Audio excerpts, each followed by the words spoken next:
Now you're off. Your mic is off. Hello, everyone. Today I welcome Fulvio.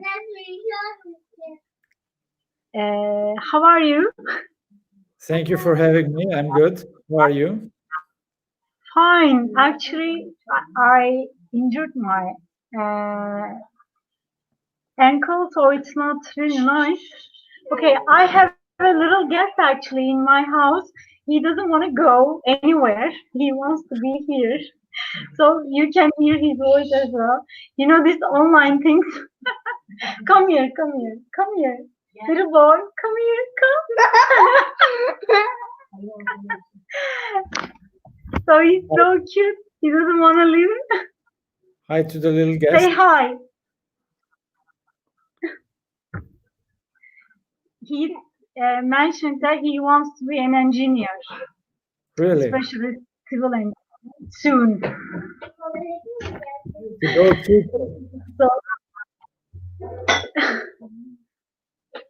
So he loves enjoying actually. So okay. Let's talk about Fulvio. Who is Fulvio? What would you like to know about Fulvio? I know that we have worked for a few, let's say 10 years ago. So I just know a few things about you. So you lived and worked in Turkey for many years. Yeah. So you can tell me anything. I'm sorry for that. No problem. I can tell many things about Turkey. Yes, I know Turkey very well. It's, I would say it's my second, third country. So as you know, I'm Italian, but I'm also half Austrian. But my wife and my children are all Turkish. So I am very bound to Turkey. And Actually, I've been working in Turkey, I have been enjoying in Turkey, and I have been paying my bills in Turkey, and still am, partially. Actually, I've been just thinking, what kind of experience in Turkey you really experienced it? I mean, I know it just a bit, but can you just tell us how was it? How did you enjoy? Well, you know, Turkey is a crossroad, as it always claims to be. It is really so. So it is not 100% European, and it is not 100% Middle Eastern. So it's a country exactly in the middle, in my view, with all its advantages and all its disadvantages. Certainly, it is a country that has a lot of questions open, and a country that has a lot of answers also to give. So a really enjoyable country in terms of history, in terms of geography, in terms of actual dynamics of the society. I really liked it, and that's why I'm still bound to it. We have common cultures. I mean, when I was in Italy, people say that mostly I look like Italian. When Italian people, I mean, come any part of my country, they say, "Are you Turkish?" They never think that they're Italian. So we have common culture. We lived in the same, places most of our history. So I just want to ask you one important question for me. What do you like best about living abroad? Well, living abroad means gaining new experiences. Living abroad means meeting new people. Living abroad means having the opportunity to see other things than what we're used to see. And obviously, if you not just live abroad, if you move around the world, you can understand how the world goes round. You know, so having this opportunity is always a great experience, because you see and you enjoy and you learn, which is the most important thing, because what you learn nobody can take from you. If you start to your career again, where would you like to start? I mean, which country would you like to start? Which country would you have chosen if you had the chance to restart your career? Well, I mean, I must say, I've chosen all the countries where I have been, and I was very happy about my choices. I would not choose any other country. Maybe I would live in some additional countries, but I would not choose any other country. So I have been living in France, I have been living in Turkey, I have been living in Italy, I have been living in Austria, a little bit in the United States. So these all were fantastic experiences, and I would not like to trade them off. But maybe I could live a little bit in China, since I do not really know that country. Maybe I would like to live a little bit longer in the United States. That's what I would do, but I would not like to not have been lived in Turkey, not have been lived in France, not have been lived in Italy or in Austria. Actually, there is one note, I guess. Hello, Funda İydir. Thanks. Now there are notes. Now it's flowing now. I have one question. Actually, in my corporate life, most people were really curious about, do you think correspondence or a conversational English is more important? Because you have done both. I mean, what do you think? I mean, I think speaking English is very important because it gives you common ground, right? So it is the basic starting point for every relationship if you find some common ground. Obviously, it does not reflect who you are because it's a language that is not yours. I mean, you learn it, you speak it, and you try to give through the English language what are your feelings, but you cannot translate them exactly as in your mother language.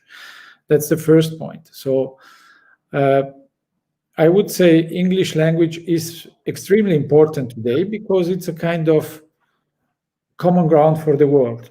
But if you, for example, live a longer period of time in a certain country, then you should also learn the local language, because local language gives you also the feeling of the people. So every language that you learn, I think this is also a Turkish way of saying, is a person. Yes, we have a saying. If you know one language, that means you know another person, another people. Exactly. So another profile. So this is all important. So first thing, certainly common ground. Second thing, try to get in a little bit more into the head of the country where you're living. As I remember that when we were having the meeting, you were so cool during the meeting. So how do you how is your attitude? How do you approach making an instant language mistake during the meeting, if it's even really important? Well, I mean, mistakes is not something I am afraid of, because mistakes happen all the time. And if you do not do mistakes, you do not learn. That's the first rule. Second rule is, when you are talking, you should not stop. I mean, because the other party does not know maybe that you made a mistake, and you can find out the solution to it. So the most important thing is not staying there, and it's not trying to I need to make this good, but just go over it and maybe restart. The most important thing is that you make sure that the other party understands what you want to say. So it's not important what you say, it's important what the other party understands. And when you're saying it, you have to make sure that the other party has understood. Otherwise, the communication is not working. Well, I remember one thing. I don't want to give the name, but during the meeting, you didn't understand one person, and you asked kindly to repeat again if you understood very well. That was very nice of you, that you tried to encourage him and give him another chance to explain him in a better way. I mean, when I saw that behavior, I was so pleased to working with you, which was very nice. I mean, in some conditions, people really judge others making mistakes and not really speaking good English.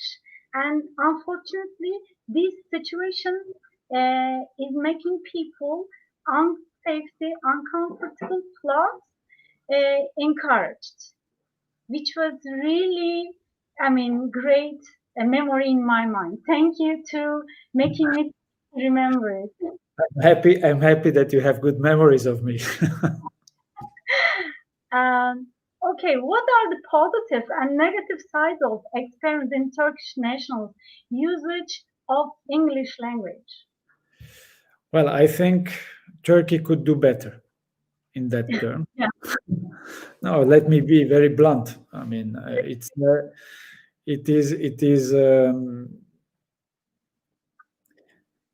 is, as I said, it is a base, it is a common ground, right? So you should be able to create the common ground.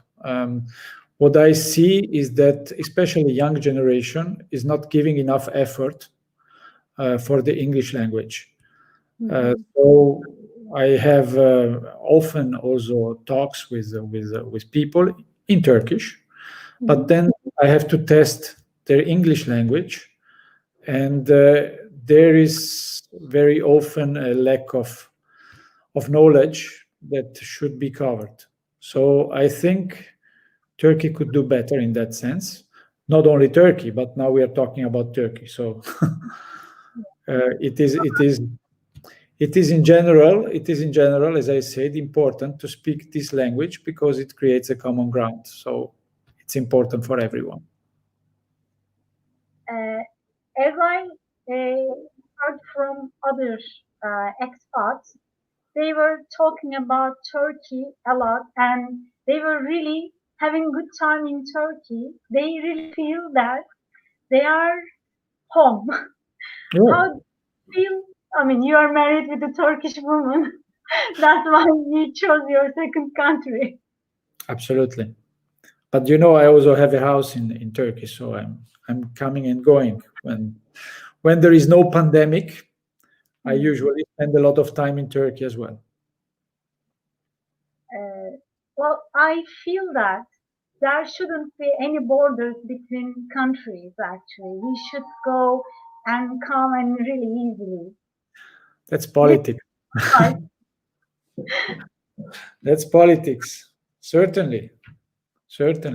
I do agree with you. I do not like borders because I think that borders are not good for business. Borders are not good for people.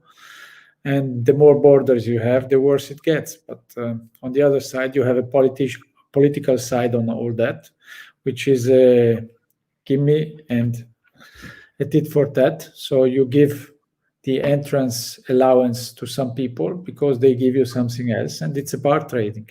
It's a barter. Some of my friends are talking about that. I am like a European Union because I have many friends all around the world. So you might have the same situation, I guess. You met with many people when you were traveling, even though I remember that you were part of Middle East and you were head of Middle East when you were working for Strand Group.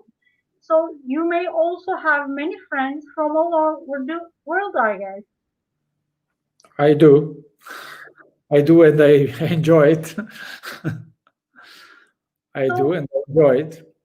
I do not segregate any country. For me, all the countries are good. All the people are good.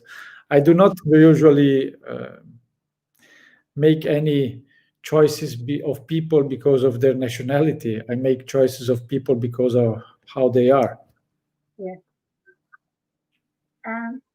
What experience and skills have you gained while working abroad? Well, certainly I've learned a lot of languages. How many languages do you speak? Well, right now it's, I would say 5 fairly good. 1 I almost forgot. So you can say 6. Wow. Is it easy to learn any language? I mean, how you gain this language skills? Well, I think it's an ability it's a skill that you have. Some people are very good at playing basketball. Some others are very good at learning by heart texts. And some others, like me, are very good, for example, in expressing themselves in other languages, in learning languages easily. So I guess this is certainly a big advantage. Well, I was also raised in a family. I was also raised in a family which is a multinational family. So I was having my mother Austrian, my father Italian, my grandma French. So I cannot say I was raised in a normal Italian family. Yeah. So that's why. United Nations. You're like United Nations family. You're from everywhere you collected and united. I was trained early to speak many languages. So being bilingual, you just grew up bilingual, I guess. Dutch, Italian, French, right? Yeah.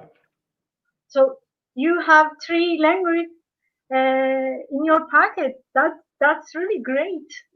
Yeah, So it was good. Oh, cool. I like it. I can talk.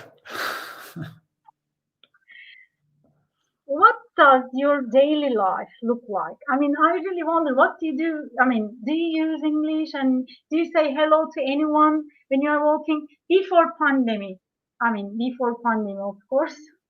Well, I'm a friendly person, so I say hello to everyone who says hello. Or I say it first, it doesn't matter.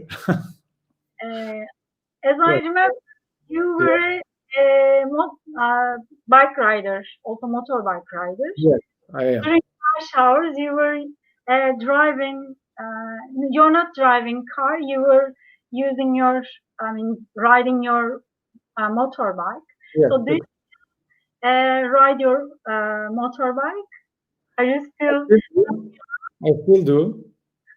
I still do ride my motorbike. I'm trying not to use the car. When I have short distances, I walk or I use the bike or I use a normal bike.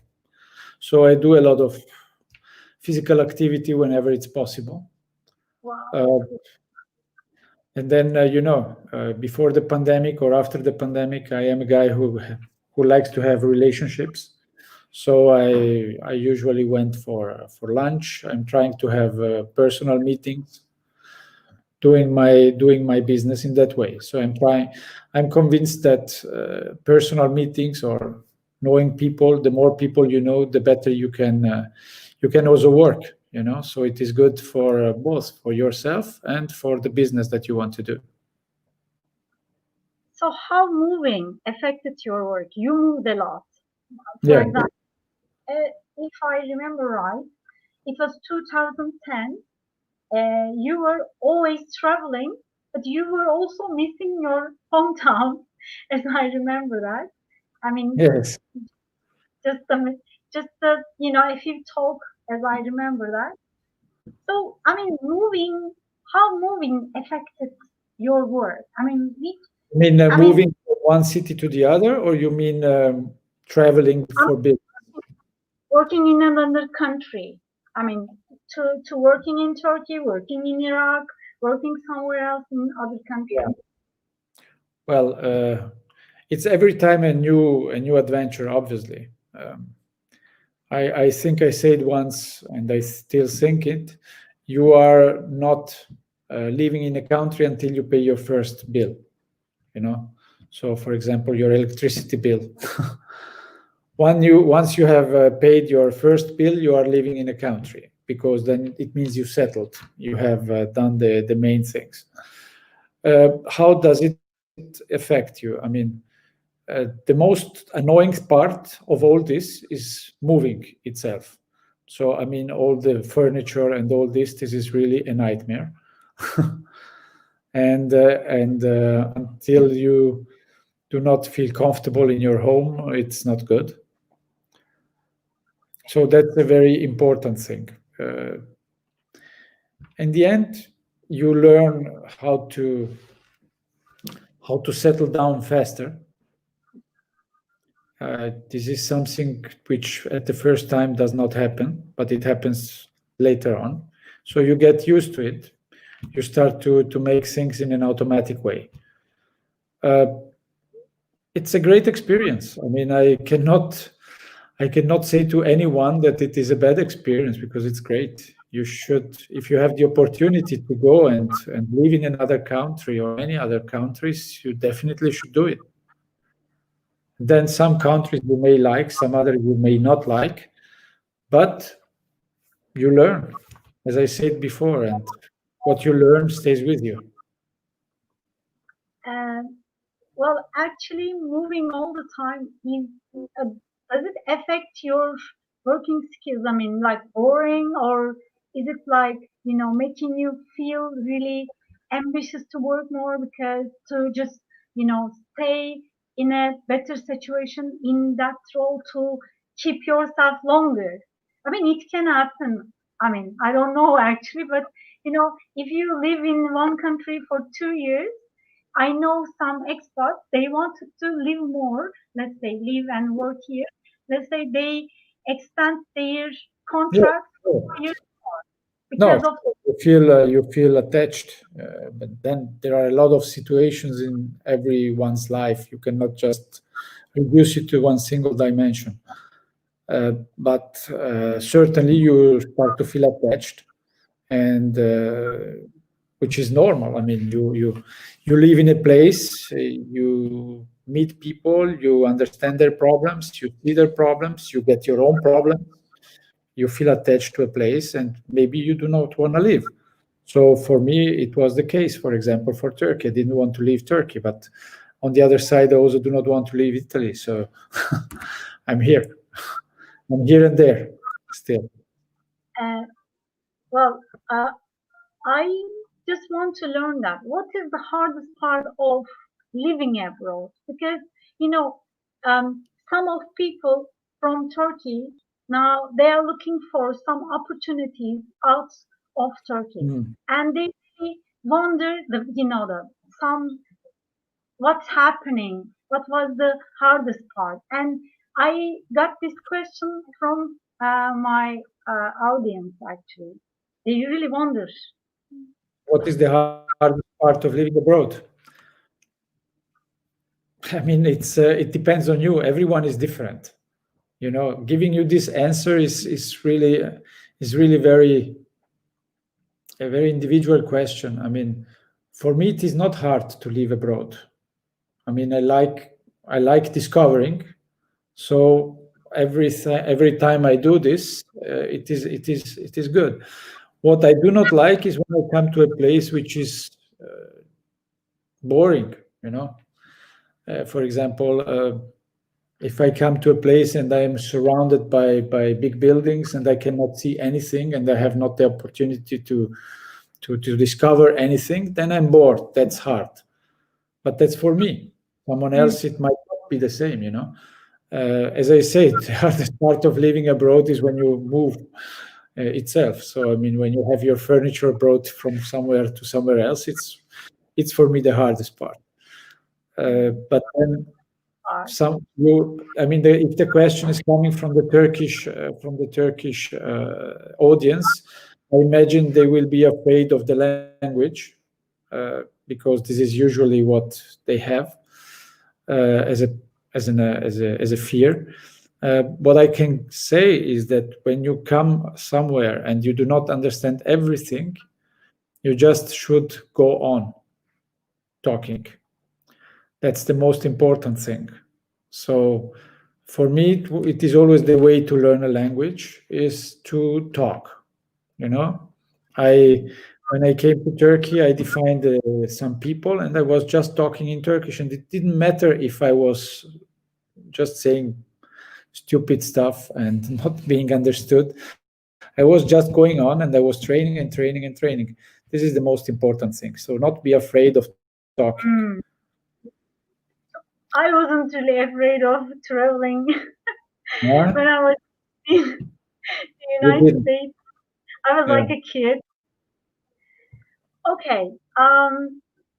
What is your experience like in learning the language? For example, how did you learn Turkish? As I said, I mean, my process was exactly like this. I started talking. I took some lessons at the beginning, and after that, I just started to talk. And after 3 months, I started to be independent obviously on the very basic issues. But I do not like being dependent on anything. So I like to be completely independent, being able to live my life as I need it.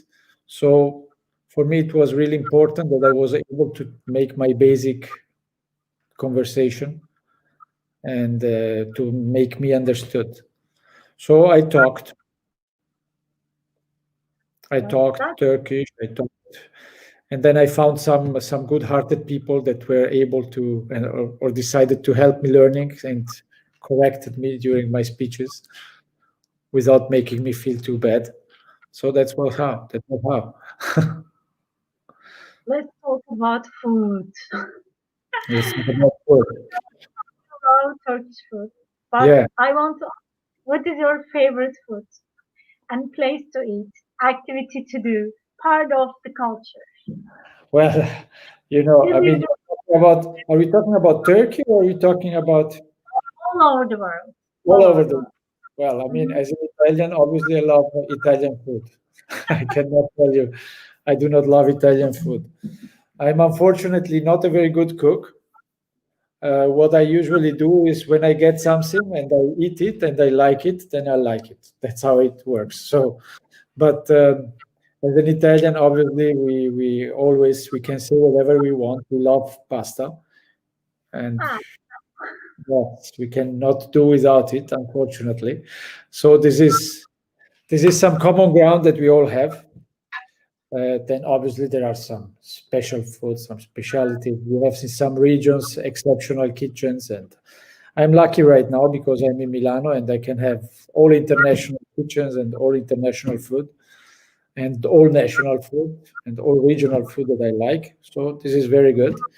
Unfortunately, now with the pandemic, all restaurants are closed, so I'm having nothing. You can cook on your own. Yes, I can try. Places to eat. I mean, if we talk about what I want to see when I eat, I can say that eating over the Bosphorus is one of the best experiences ever. So if you are in a restaurant eating a good fish in front of the Bosphorus is one of the best experiences you can ever have. I miss a lot, really. Yeah. It's been more than 8 months. I'm not really going out. I'm not standing outside because of pandemic hygienic rules. I do care a lot. Okay. Because of this reason, I'm only taking a walk and just trying to be away from people and just keep my, hygienic rules around my parents and who I live with. Which I is see. really annoying, but as your Florence. So you feel a little bit isolated, I imagine. Too isolated. Yeah. I mean, it's too much now. I see. But Fahrettin Koca just over and over, and he's mentioning that everything. So like your president, like our, our house officers, everybody's just telling us what to do, not to do, but we know Mediterranean people. What can I say? Yeah, we can. We know it's difficult. Activity to do. I mean, as I said before, I like sports. I like doing physical activity. I like reading. And now I'm starting to do other stuff as well. But okay, I cannot really say that I'm liking it. But it's something that just is coming up. Okay. What do you miss most while you were living in Turkey? Frankly speaking, I mean, while I was living in Turkey, I was not missing much because I was traveling around a lot. So I cannot say that I was, oh my God, I was missing that so much. Certainly, sometimes you miss to be in your own country and to just catch everything, that is going on. But it's not missing, it's just you are there and suddenly you see it. During the beginning of the pandemic, I was closed I was in Turkey. So I spent 4 months there before I could come back to Italy. And there I must say I missed a lot my country because because I was really closed. I could not move out. So I was not able to make my usual go and come back. So that moment I was missing my country. I was missing speaking Italian most probably, or having my Italian friends around. That was the point. But otherwise I cannot say that I was unhappy in any kind of way. This is from audience. What do you think is a skill you have in order to be the right candidate for expat role? Every expat role is different, So it's not that. First of all, you have to be the right person for the right job. I mean, you cannot be an expat for every role. You can be an expat for the roles that are fitting to you. So that's the first thing. The second thing is you certainly have to be open-minded. I mean, if you're narrow-minded, you cannot go out of your country. You shouldn't go out of your country because it will only hurt you and it will hurt the people that you're working with. You have to be able to understand new cultures. I mean, because a culture is important, and it's important also that you respect it. So you cannot come and say, okay, I'm coming from an upper level, and whatever the others are doing is not so important because anyway I'm from there. So you have to be able to respect what is going on, and this is happening in many small things. You have to learn it. You have to learn what you can do and what you cannot do. And the best thing to learn it is to be extremely sensitive about it. So respect is important. Open-minded is important. And in a way, wanting to discover is important. Okay. So I really wonder this one. This is my personal question. What is your own formula of success in Turkey? Because I have observed your style, I mean, working principles. I just can have an opportunity to see who you are and with habits and with rules. And I am just asking and questioning this. And what is your own formula of success in Turkey? Well, it's not a known formula of success in Turkey. It's a known formula of living, basically. So I think, first of all, you have to have clear what is your objective, which means you have to know where you want to go. And you have to do what is necessary in order to go there. In order to go there, you have to motivate people that are in your team to have the same idea and to have the same target. If you can do this, you usually are successful. It's not a guarantee. There is no guarantee for success in anything. So, but this is the way I go. I mean, I try usually to motivate people to follow my idea, and maybe I'm able also to change my idea if I see that my idea is the wrong one. Am I always right with that? I don't know. But let me say that's how I like it. I'm not hearing you. I was saying that I found you very creative and innovative 10 years ago when we were working together, because somebody was just asking you one question and you were saying, okay, Zafer, just plan this one and just study on it.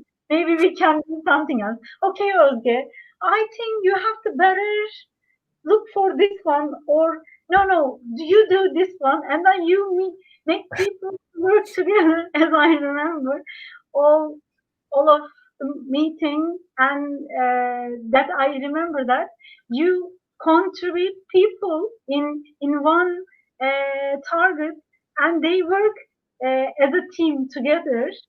So you were okay. Why you were successful from my perspective? You make people more than a team. You make people to work together with a friendly way and researcher way. Well, that's very kind of you. I mean,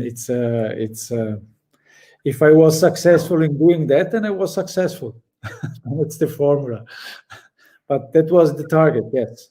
The target is to make people work together and feel that they have a common objective and go on it. Obviously, you are the one that gives the objective, so in the end, you are responsible. So it's important that you also try to understand where you're going before you go there. I have observed that you were, as a CEO, proactive. You have some principles, even though I remember that you have lunch, eating, meeting process and meeting time. And okay, guys, I have a meeting. I have to go. The meeting is done now. I have to go. I mean, you were not like, okay, next time let's speak. You were saying, I have 10 minutes. We have to finish this one in 10 minutes. That's the German part of my being. I'm very precise.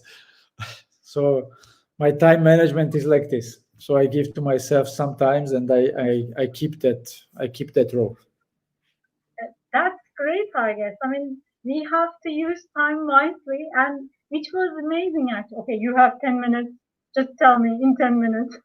That's great, I mean, I guess you should be proud of using time very wisely. This is what I think.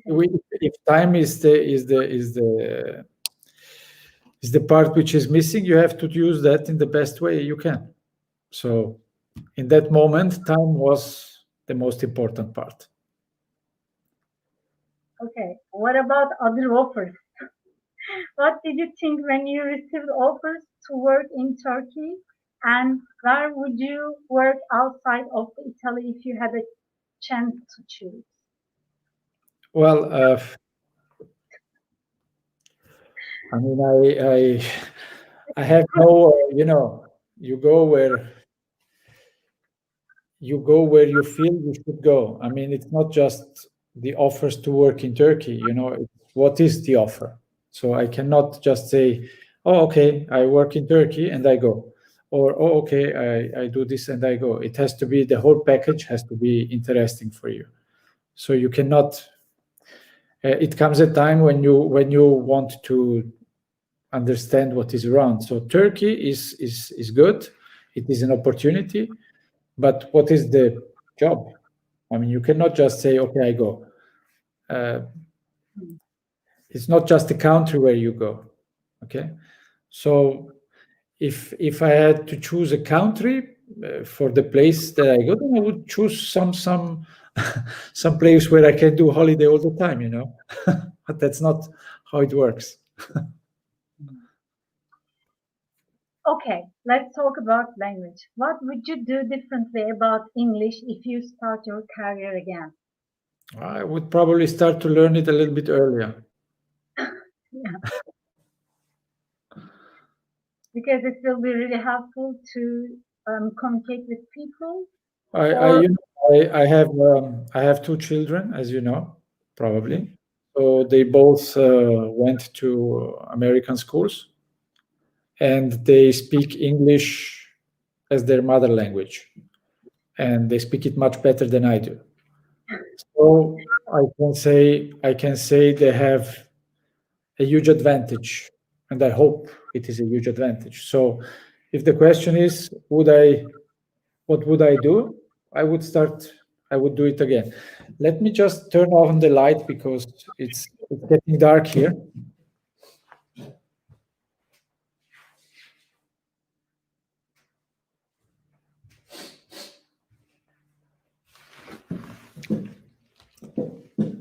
So it's just a question. You lighten. Yeah, I'm enlightened. We need the light. So you mentioned that you might be learning this language earlier than you do. Yes. Okay. I started to learn English very late.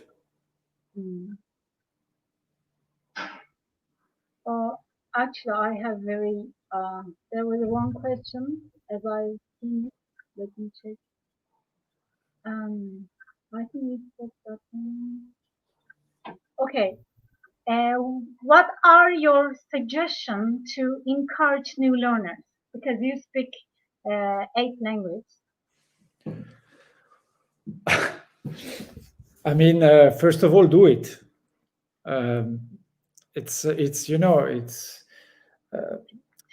We are in different times. So when I learned language, for me it was important to read a book.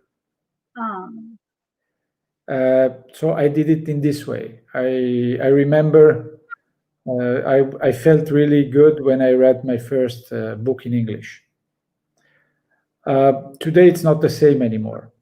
So, but what can people do? It's easier today. You know, today you just need to turn on the television. You turn on your Netflix, okay, and yes, but it's like this, you know, and you turn it on and you put the English language on with the undertitles, and you just learn English like that. And it's the easiest way because you hear it and you read it. So that would be, from my point of view, something I certainly would do, which I'm still doing, by the way. I mean, I'm not able to talk all my languages all the time. So what I do in order to keep it is I hear French television, I hear German television, and I just keep it going, you know. Okay. What milestones or standards do you expect employees to achieve in terms of language skills? It's a question of where you are in your career. I mean, if you are a CEO, you need to speak it. Okay, so there is no way around it. You have to learn it, and even if you are coming up, then you have to take the time to learn it, because it's a question of you talking and having this common ground we were talking before. Obviously, if you are someone who does not want to go anywhere and is feeling very well in his place and in Turkey, which it's totally okay, then you do not need it. So for my employees, I expect that they speak it if they need it. Okay, so whenever it's an international role or a role where they have a a contact with abroad customers or suppliers, they need to speak it, and they need to speak it not only in reading, they need to speak it because you sometimes need to pick up the phone, you know. Yes. So that's for me very important. So reading and talking skills, whenever you have a role where you talk to people abroad, then you have to know English, and you have to know it in a way that you make yourself understood. So for me, it's not important having it perfect, you know, and a total fantastic English pronunciation. No, you just have to be able to make yourself understood and understood well. So that's what I expect. And written, it should be written as well. So actually, it's easy to learn any language if you really want it. I mean, it depends target and desire, and where do you want to put yourself as a role in your professional life, I guess. I mean, from my professional life, as I observe that, if someone is not really willing to learn this language, I mean, English, I'm talking about English, they cannot learn this language. I mean, only the company is paying all the expenses about courses, but they don't want to learn it. They just go it because their manager pushes or push to learn. There are many of them outside. If you're pushed, you usually do not like anything. It's motivation should be always coming from yourself, because you can be motivated only till a certain limit from somewhere. The motivation should be in your. Okay. One question is coming from the audience. What do you miss most while you are living? No, not this one. Sorry. This one I think we already had. What has this international move taught you? Cultural differences. I mean, I enjoyed, as I said, I enjoyed learning new people. I enjoyed seeing new people. I enjoyed learning a new culture, learning the differences, learning also the similarities, because this is also amazing sometimes, you know, when you go somewhere, how things move. And what I've learned mostly is that people usually work on the same motivational basis. That means that the motivation is usually the same for every culture. Biggest motivation of all is respect. So every person wants to be respected and wants that the other acknowledge them. This is something I've learned. I mean, I learned it when I was internationally, although I learned it already when I was a young man. So my first boss was telling me this: even a stone wants to be acknowledged. And I think this is a big motivation for every person everywhere. This I learned. So differences and similarities, and to be able to put them in a weight, in a balance. Well, I spoke with one other nationality from Far East. She mentioned that it is very great opportunity to learn other people how they live, how they study, how they work, and how is their life. It is another way to experience whole world, and I cannot find any other opportunity like that. So it is like free charge of teaching you another international experience. As we said before, one language, one person, one country, one person. So you learn. We learn a lot. Yes. Let me check questions if there are any. So The last one is this one. Mhm. I think we spoke a bit, but this is the last question. Tell me Yeah. the pros and cons of working as an expat. Tell me or the pros and cons of a career abroad. Yeah, I mean, this is, as I said before, this is very subjective. I mean, I can tell you what it is for me. I mean, I wanted always to travel. So for me, it was the curiosity. I wanted never to be in the same place. I wanted to see the whole world, and this were my pros. So the working as an expat gave me the opportunity to do this, exactly this. And this was my biggest moment in my career, when I could move around and I could see new places and stay in new places. So this is for me very nice. But I know that there are people that are afraid of this. So not everyone is the same. So what is for me a pro can be a con for someone else. So someone else can be afraid of moving around, can not be wanting to see other things. So it's very subjective. As I said, for me, the pros of a career abroad is the opportunity to see continuously new things and to experience new things and to see new people and to enjoy new cultures and to live it directly and to give this opportunity to my children as well. But it is subjective.